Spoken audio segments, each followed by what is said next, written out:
is now within a national security issue. Whether they are in IDP camps, whether they are walking the streets, there is no safe cities. Women are even raped in government buses.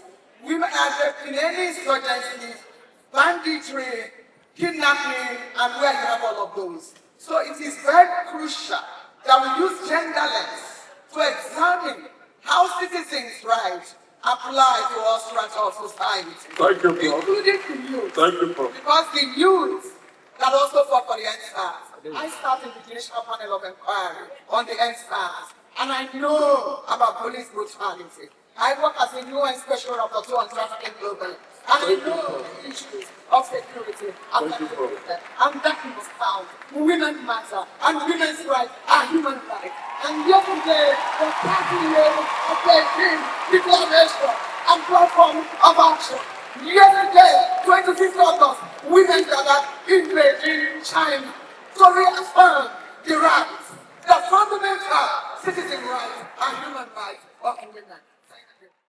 Thank God that all the sergeant chiefs are represented here.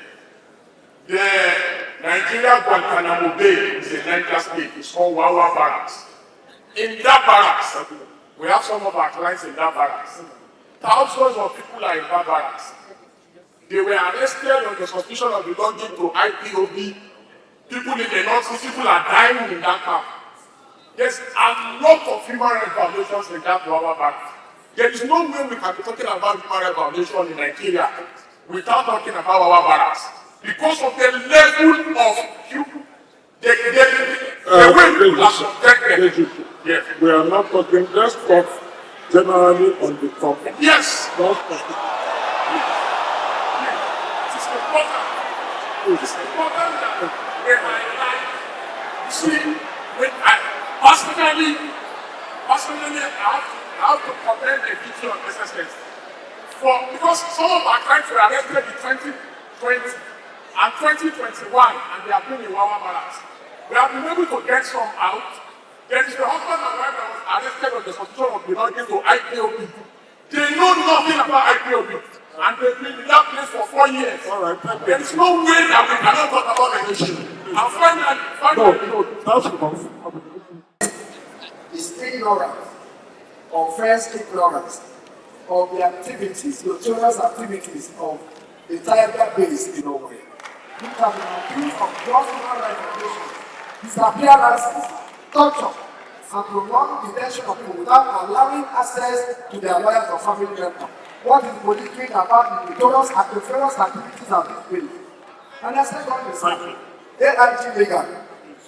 I want to I'm calling. I want to stop. AIG legal. I want to know what you are doing as an AIG and a lawyer. When a police working with the police have been assaulted by your office, for when to come to challenge the unfair treatment of police against them, for keeping them in other ranks and refusing to promote them, and for them to go to court, the PSP has recommended them for disciplinary action, and they have been defaulted by the office.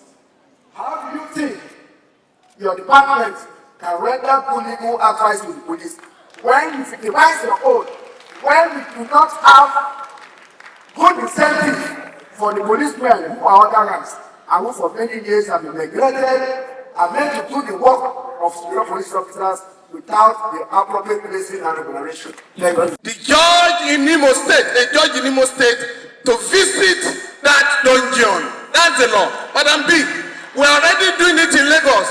We now ensure through the chief judge that magistrates go to police stations at least once a month. When you visit, they have the right to grant bail, they have the right to other people should not be there, or those who should be taken to court. That is what is being done. On Wawa is not under the control of the military. It's under the control of the State Security Service, not DSS. When you say DSS, Department of the State, no. State Security Service. What we should do? Again, I have had to sue the Chief Judge of the Federal Court to nominate a judge in the Federal High Court to visit all these illegal detention centers. It is our duty to do it. Finally, Section 63 of the Police Establishment Act provides that every police station in Nigeria shall have a lawyer, a police lawyer, who is the legal practitioner assigned to mount the human rights desk in every police station. If we do that, Mr. President of the bar, we are going to have at least 5,000 jobs.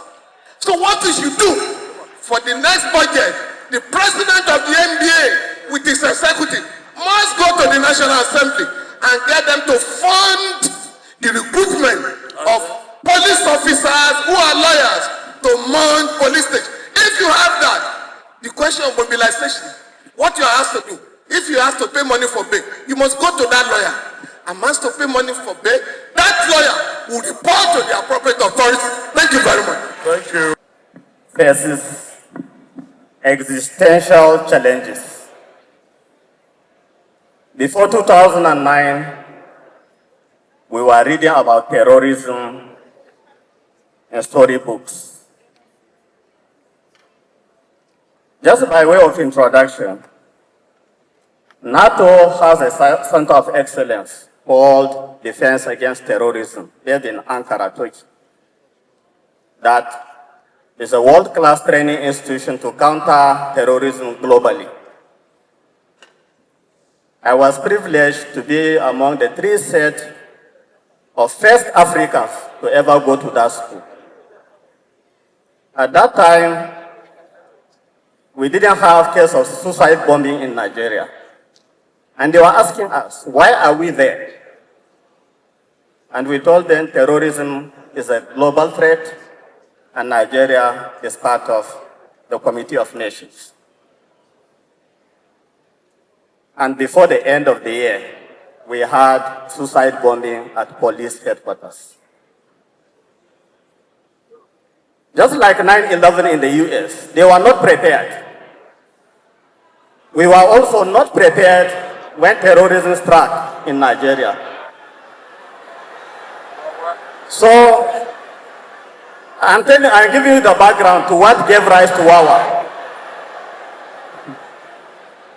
So, terrorists that were arrested in the Northeast were the people that were initially taken to Wawa. Because there was no holding facility to hold terrorists.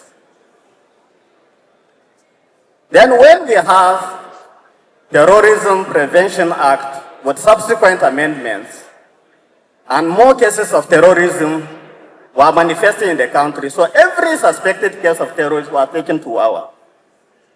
To cut a long story short, the Federal High Court, which Leonard Farana mentioned, has designated 8 judges that sit in Wawa.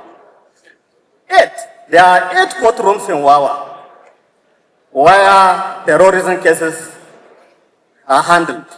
Thank you very much. I want to appreciate you once again for this opportunity to speak. But one thing I want to begin with this time around. You have just 2 minutes. Sir? 2 minutes. Thank you.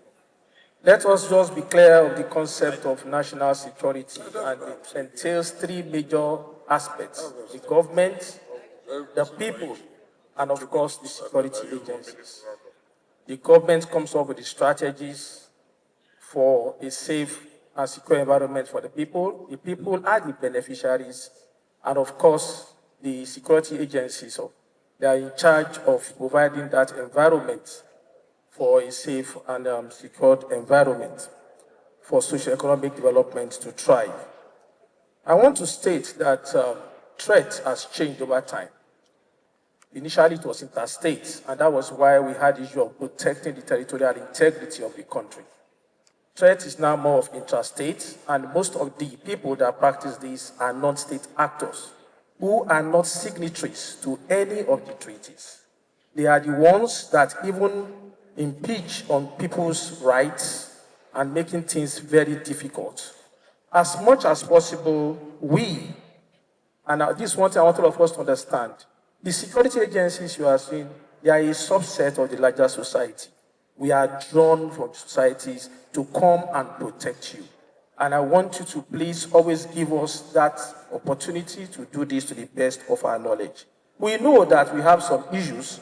Some people could, may I say, overact in one way or the other. We try as much as possible, as transparent and accountable as much as possible in all that we do. I also want to state here that there are redress mechanisms. All those redress mechanisms should be exploited when you see instances whereby our personnel are going out of order. We are not saying that we are free or we are so solid in what we are doing, but please note that we do that. And we also have some toll-free lines which you can call to probably lay your complaints. This is just part of our transparency. Like in the Army, we have what they call 193.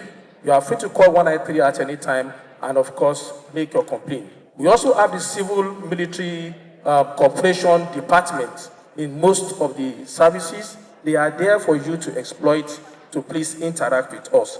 Talking about the Wawa cantonment, I want to state here that we are just custodians, just like it was mentioned by the rep of the DGDSS. And I want to state again that they are held according to the best international practices. I also want to add that they have access to their lawyers. We don't just deny them that. They have access to lawyers who they can interact with at one time or the other. And I'm aware that some international human rights organizations, they visit some of those our facilities to assess what is going on there. And reports are always written. These reports are usually made public, and I expect us to please key into it. As much as possible, the armed forces of Nigeria, we embrace dialogue, we embrace consultation. You are free to dialogue with us. You are even partners with us in security. That is the way we see it. We expect you to be part of our information gathering, which you are supposed to process to become intelligence and to act with. I also want to beg and plead with everyone here that stop seeing the military as maybe not part of you. We are here to ensure your own safety. Thank you very much, and God bless. Thank you for This audience. Okay, 2 minutes. Okay, since I've been given 2 minutes, I have to do a racy answer to the questions raised. The first one was by Madam Adeyeze, where she talked about issues of mobilization in police stations, or maybe for investigations or whatever. I want to say that this issue of mobilization is unknown to the Nigerian police. If it's not in our statutory books, it's not in our statutory books. If you go to the police station and somebody asks you for mobilization, just go online, type CRU Nigerian Police and lay your complaint there, and it will be addressed clinically. Then another issue was raised by senior advocate of Nigeria, Mojishola, where she talked about the discordant perceptions of how the Nigerian police views itself vis-a-vis how the public also perceives the Nigerian police.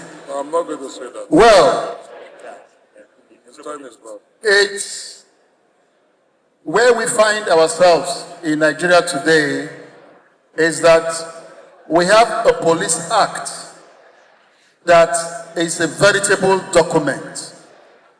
A police act that we can stand tall and beat our chest. That the police act embraces the ethos of fundamental human rights of citizens. In our training institutions, these issues of fundamental human rights are being churned out to police officers on training, refresher courses, and the rest. Give us some time, and we know that the police has taken a paradigm shift in its discharge, especially under the mathematical 22nd Indigenous Inspector General Police, IGP Olukayode Egbetokun. Then with regards of President Afam of the NBA, also talked about the notorious tiger base in Owerri. Well, I can give you that assurance. When I live here, the Commissioner of Police in charge of Imo State is my cosmate, and I will cascade this observation to him, that this is what was raised in the MBA program, and what does he know about it if it so exists. Now, the second point that the president of MBA raised was regards to the junior officers who were defaulted for going to court, and what I can say is these issues are being handled departmentally. Now, he pointed at me and said, you as a lawyer and as the AIG in charge of the legal department or directorate, what are you doing about it? What I can let you know is that God has found it apt that in this time of life, the Nigerian Police legal section has now metamorphosed into a directorate, which is being headed by an assistant inspector general of police who knows his onions. Now, give us a little time.